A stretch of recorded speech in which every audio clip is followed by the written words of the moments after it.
تعالوا نشوف الحياة الجميلة دي اللي تفتح النفس كده وتروق الأعصاب.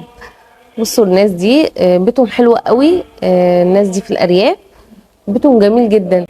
يقوموا طبعا الصبح يشوفوا أشغالهم بقى ويشوفوا الحاجة اللي وراهم بقى. الست الجميلة بقى دي تقوم تشوف البط والوز والفراخ اللي عندها بقى، تبتدي بقى تراعيهم كده، تاخد بالها منهم. الجو عندهم بيبقى حلو قوي بجد.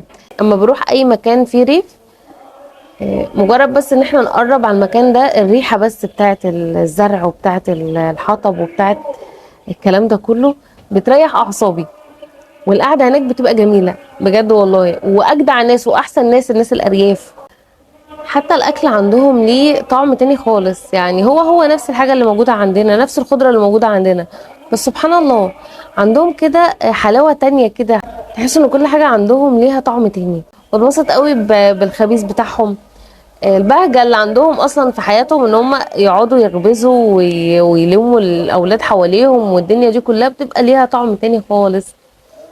بجد والله الناس دي حلوة قوي قوي ومضيافين جدا. يعني لما بتروحي عند حد في الارياف بيضيفوكي ضيافة فوق الخيال. لما بيحضروا الصبح الفطار اللي من كل فيلم اغنية بس تعشقيه. يعني انا بلاقي ما شاء الله خير ربنا كله، حاطين خير ربنا كله، وحاطين حاجات ممكن ما يكونش لها علاقة ببعض، بس انت ممكن ما تكونيش متعوده تاكلي الحاجه دي في الطبيعي، ان هي الحاجه دي اللي جابها جنب الحاجه دي مثلا وتتاكل، تلاقي نفسك بتاكليها.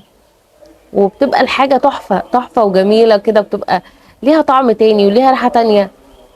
قد ايه الاماكن دي بتبقى جميله كده ومريحه جدا للاعصاب. لو اتعرض عليكي تروحي تقضي اجازه في مكان زي ده، هتروحي ولا لا؟